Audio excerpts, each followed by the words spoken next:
खरं म्हणजे आता याला योगायोग म्हणावा की काय म्हणावं मला समजत नाही। पण नेहमी अर्थमंत्री बजेट मांडतात आणि त्यानंतर पहिले विरोधी पक्षाची प्रतिक्रिया होते। इथे मात्र ज्यांनी बजेट मांडलं तेच प्रतिक्रिया देण्याकरता पहिल्यांदा आले आणि विरोधी पक्ष आला तर इंटरनेट बंद आहे। पण आपण असं समजूया की हा योगायोग आहे। खरं म्हणजे कळसूत्री सरकारनं विकासाचं पंचसूत्री मांडण्याचा जो प्रयत्न केला आहे, या पंचसूत्रीने काही होणार नाही। कारण या सरकारने महाराष्ट्राच्या विकासाला पंचतत्वात विलीन केलेले आहे आणि 2 वर्षांमध्ये महाराष्ट्रातल्या दीन दलित गोरगरीब आदिवासी शेतकरी शेतमजूर महिला ओबीसी मराठा धनगर 12 बलुतेदार सगळ्यांच्या तोंडाला पानं पुसण्याचं काम या सरकारने केलं आहे। आत्ताचं जे बजेट या ठिकाणी मांडलंय हेही कुठल्याही प्रकारे महाराष्ट्राच्या विकासाला चालना देऊ शकत नाही। बजेटमध्ये वृत्तपत्रात चौकट यावी इतपत 4 बातम्या तयार होऊ शकतात। याच्या व्यतिरिक्त कुठलीही दिशा या बजेटला नाही। विशेषतः मागील बजेटच्या घोषणा पुन्हा या बजेटमध्ये करायच्या, चालू कामांच्याच घोषणा या बजेटमध्ये करायच्या, आमच्या सरकारच्या काळात सुरू असलेल्या योजनाच पुन्हा या बजेटमध्ये सांगायच्या।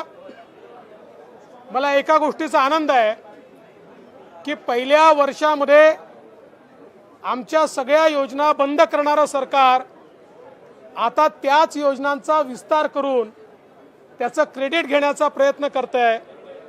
मग समृद्धी महामार्ग असेल ज्याचा विरोध स्वतः आताचे मुख्यमंत्री आणि पवार साहेबांनी केला होता, मुंबईतली मेट्रो असेल, मेट्रो 3 असेल, ट्रान्स हार्बर लिंक असेल, वेगवेगळे जे प्रोजेक्ट्स आहेत या सगळ्या प्रोजेक्टला बुलेट ट्रेन सहित विरोध करणारं सरकार आता त्याच संदर्भात पुन्हा घोषणा करत आहे।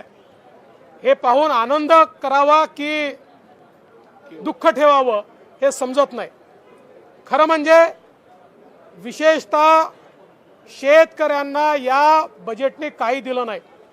2 वर्षापूर्वी ज्याची घोषणा केली होती ते 50,000 रुपयाचं प्रोत्साहन हे आज देण्यात येत आहे अशी घोषणा केली आहे। त्याच्या व्यतिरिक्त जो शेतकरी गेल्या 2 वर्षात उद्ध्वस्त झाला आहे त्या शेतकऱ्याला कुठली मदत सरकारने केली नाही। आणि विशेषतः आम्ही अधिकचं कर्ज दिलंय अशा प्रकारे सांगत असताना त्याची किंमत त्यांनी सांगितली आहे, पण कर्ज खाती सांगितली नाही आहेत। याचं कारण कर्ज घेणाऱ्यांच्या संख्येमध्ये लक्षणीय घट झाली आहे आणि ज्यांना कर्जमाफी दिली असं सांगितलं जातं त्यांनाही नवीन कर्ज मिळालेलं नाही। अवर्षण, अतिवृष्टी, चक्रीवादळ यामध्ये कुठलीही मदत शेतकऱ्यांना मिळाली नाही, पीक विम्याची मदत शेतकऱ्यांना मिळाली नाही आणि कोविडच्या काळामध्ये सर्वात जास्त रुग्ण असलेला, कोविडच्या काळामध्ये सर्वात जास्त जिथे लोक मृत्युमुखी पडले अशा राज्याचं सरकार कशाच्या आधारावर आपली पाठ थोपटून घेत आहे हे देखील आम्हाला आश्चर्य या ठिकाणी वाटतंय। एकूणच जर आपण बघितलं तर काही विविक्षित घोषणा या ठिकाणी सोडल्या तर समाजातल्या कुठल्याही घटकाला या अर्थसंकल्पाने काही दिलं नाही। आमची सगळ्यात मोठी अपेक्षा होती की जवळजवळ देशातल्या 22 राज्यांनी पेट्रोल डिझेलवरचा कर कमी करून सामान्य माणसाला दिलासा दिला आणि केंद्र सरकारने कर कमी केल्यानंतर तेवढाच कर त्या राज्यांनी कमी केला। महाराष्ट्रासारखं पुरोगामी राज्य ज्याची अर्थव्यवस्था अतिशय चांगली आहे आणि आता तर 12% वाढ होणार आहे असं घोषित करण्यात आलं आहे, या राज्यामध्ये पेट्रोल डिझेलवरचा कर कमी करण्याकरता फुटकी कवडी देखील देण्यात आलेली नाही।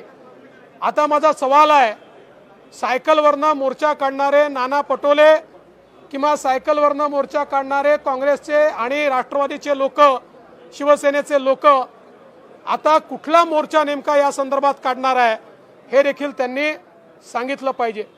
मराठवाड्यावर, विदर्भावर विशेष अन्याय आहे। आमच्या काळातली बळीराजा योजना आणि पंतप्रधान योजनेच्या व्यतिरिक्त एक नवा पैसा या सरकारने दिला नाही। त्या योजनेतला सगळा पैसा केंद्र सरकारचा आहे। मराठवाडा ग्रीड आज एक नवा पैसा देखील या बजेटमध्ये त्याकरता देण्यात आलेला नाही। आम्ही जे सांगितलं होतं की मराठवाडा ग्रीडचा खून, त्याची हत्या या सरकारने केली आहे हे आज लक्षात आलं आहे। विशेषतः दुष्काळ मुक्तीचे सिंचन प्रकल्प, वाहून जाणारं पाणी हे विदर्भामध्ये आणि मराठवाड्यामध्ये आणण्याच्या संदर्भातली जी योजना होती त्यालाही एका नव्या पैशाचं या ठिकाणी पैसा दिलेला नाही। त्यामुळे खरं तर कुठल्याच घटकाला काही दिलं नाही आणि केवळ विदर्भ मराठवाडाच नाही तर उत्तर महाराष्ट्र या बजेटमध्ये दिसतच नाही। उत्तर महाराष्ट्र महाराष्ट्राच्या नकाशावर आहे याचा विसरही या सरकारला पडलेला दिसतो। त्यामुळे काही मतदारसंघाचं सरकार, काही इन्फ्लुएन्शियल लोकांचं सरकार असंच या सरकारच्या बजेटचं आपण वर्णन करू शकू। सामान्यांना, गरिबाला कुठलाही दिलासा नाहीये। केंद्र सरकारच्या योजना मात्र जोरात घोषित करण्यात आलेल्या आहेत। हर घर जल वाली योजना असेल किंवा पोषणाची योजना असेल, या सगळ्या केंद्र सरकारने दिलेल्या ज्या योजना आहेत त्या योजनाच या ठिकाणी फक्त लागू करण्यात येत आहेत। आणि म्हणून या बजेटने सामान्य माणसाची घोर निराशा केली आहे, शेतकरी शेतमजुरांची घोर निराशा केली आहे। आणि म्हणून आम्ही या ठाकरे सरकारच्या या बजेटचं या ठिकाणी निषेध करतो, धिक्कार करतो।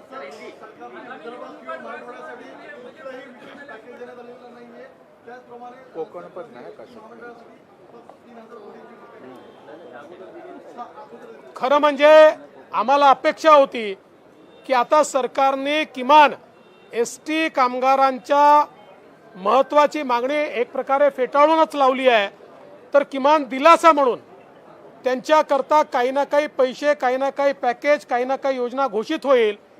पण जुने दिलेले पैसे सांगितले, पुढे काय देऊ हे काहीच सांगितलेलं नाही। तुम्ही जो प्रश्न विचारला ते खरं आहे। विदर्भ, मराठवाडा, उत्तर महाराष्ट्र तोंडाला पानं पुसण्याशिवाय काही नाही।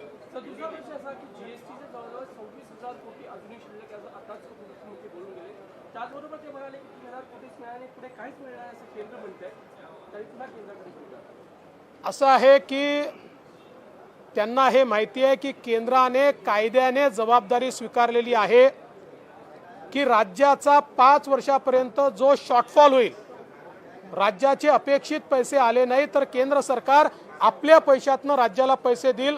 गेल्या 4 वर्षाचे पूर्ण पैसे केंद्र सरकारने दिले आहेत। या वर्षाचे पैसेही आम्ही देणार आहोत हे केंद्र सरकारने सांगितलेलं आहे। साधारण याचा जो अकाउंटिंग इयर आहे तो जुलै आहे, तो मार्च नाही आहे। त्यामुळे ते सगळे पैसे मिळणार आहेत हे माहिती आहे आणि बजेट बनवताना ते पैसे मिळतील असं गृहीत धरूनच बजेट बनवण्यात आलेलं आहे। त्यामुळे आपलं अपयश लपवण्याकरता केंद्राकडे बोट दाखवणं एवढंच या सरकारला जमतं।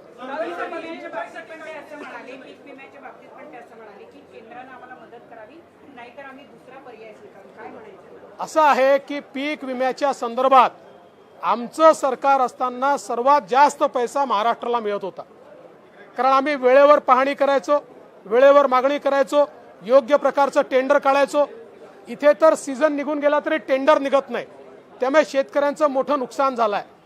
आणि म्हणून आपलं अपयश लपवण्याकरता हे सगळं चाललेलं आहे। आणि ते जे गुजरात पॅटर्न म्हणतायत, गुजरातने त्या ठिकाणी कंपनी मोडच्या ऐवजी ट्रस्ट मोड केलाय, पण पंतप्रधान पीक विमा योजनाच त्या ठिकाणी राबवली जाते। तसं करण्याकरता कोणाचीच ना नाही आहे। सरकारला करायचं असेल त्यांनी जरूर करावं, पण आपला नाकर्तेपणा या ठिकाणी पंचनामे करत नाहीत, कंपन्यांना फायदा मिळवून देतात। हजारो कोटी रुपयाचा फायदा या सरकारने विमा कंपन्यांना मिळवून दिलाय। शेतकऱ्याच्या जीवावर विमा कंपन्या श्रीमंत झाल्यात।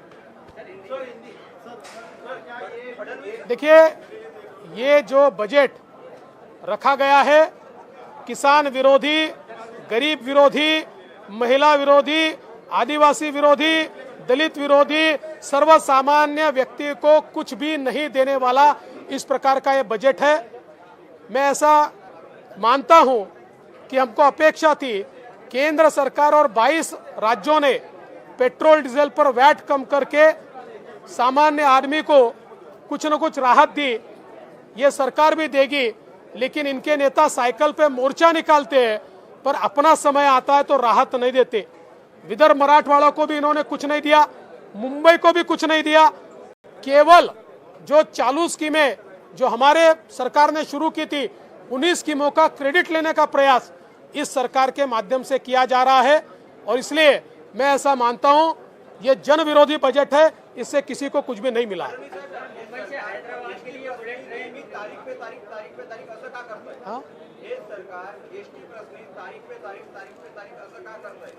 मला आता भीती अशी वाटायला लागली आहे, त्यांना फार पंचतत्व वगैरे आठवत आहेत, तर एसटीलाही पंचतत्वात विलीन करण्याचा प्रयत्न तर या सरकारचा नाही ना, असा प्रश्न आता उपस्थित होतोय।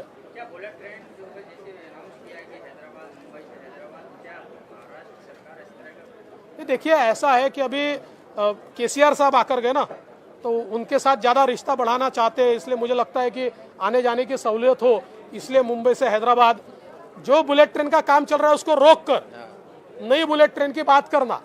और फिर वो सवाल तो पूछते थे ना ये लोग, बुलेट ट्रेन की देश में क्या आवश्यकता, यही लोग थे जो पूछते थे कि बुलेट ट्रेन की देश में क्या आवश्यकता। वही मांग करते कि हमने केंद्र सरकार से मांग की है बुलेट ट्रेन की।